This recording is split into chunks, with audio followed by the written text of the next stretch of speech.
Good day mga kamotoro.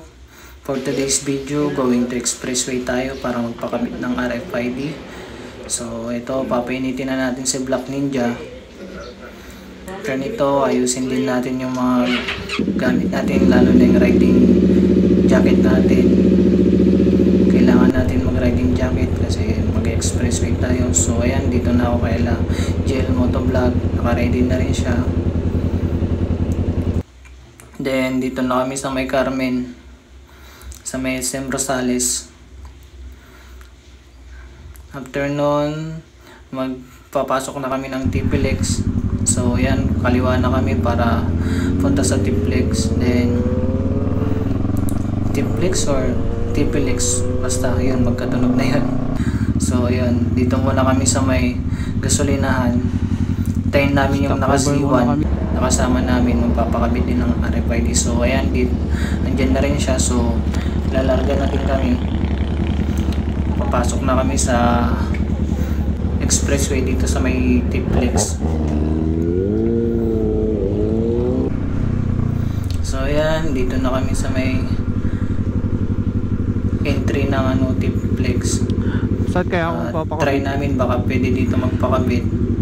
Kasi nung dito kami nagpakabit ni JL Motovlog nung kinuha namin si Black Ninja. Kailangan kasi na ng RFID, kaya dito na kinabitan. At yun na nga, hindi dito, doon daw sa may Petron. So ayan, lalarga na kami. Woo! First time sa expressway na nakamotor.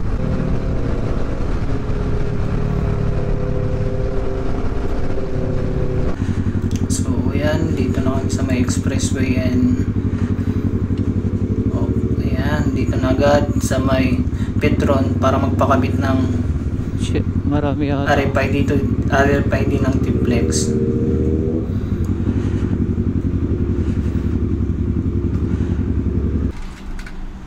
At pipila kami dito.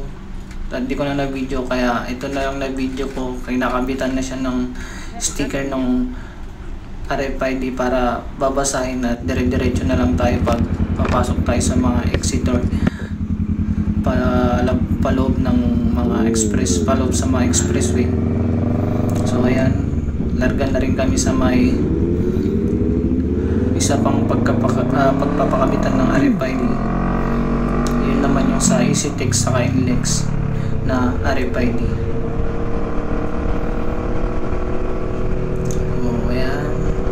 Binabaybay namin. At ito pala yung first time kong magmotor na nagdadrive dito sa may expressway. Pero dati nagdadrive naman ako talaga yung nakasasakyan ako, nakaban. Mahirap. Chill lang tayo.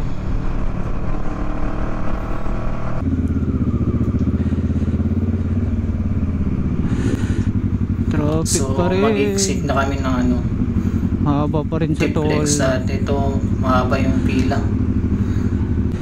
Mahaba ng pila dito. So ayun, singit na kami ni JL Motovlog. Sisilong niya kami sa may tapat ng bus kasi sobrang init, tas ang haba ng pila, kaya singit na lang kami. Pinaurong ko pa sa JL Motovlog yan. So ayan, medyo matagal kami dyan at ito lumarga na rin.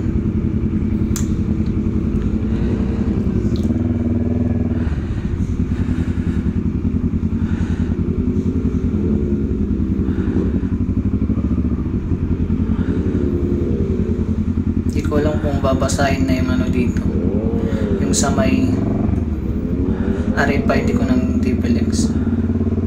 Sa bagay, exit naman to pero dapat magbabayad ka pala dito. So okay naman, kaya go na rin ako. So ayan, binabaybay na namin yung sa papunta ng CB Mall. At ito, papasok na kami ng EasyTex.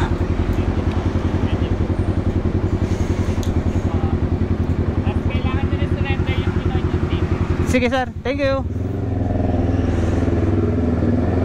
Tuloy na yung flow natin pag kompleto na tayo. So yan, larga ulit. Papunta na tayo sa CB Mall para magpakabili ulit ng RFID ng EasyTex at NLEX. So ayan, dito na tayo at makapagpapakabit na tayo. Then after namin dito, uwi na rin kami. Parang nagpakabit lang kami. Hapon na din kami kasi lumarga eh. Kainitan. So yan, hindi ko na nag-video nung nagpa-register ako at ito na lang nag-video ko ulit yung magpapakabit na lang ng sticker na babasahin ng mga sensor sa bawat toll gate.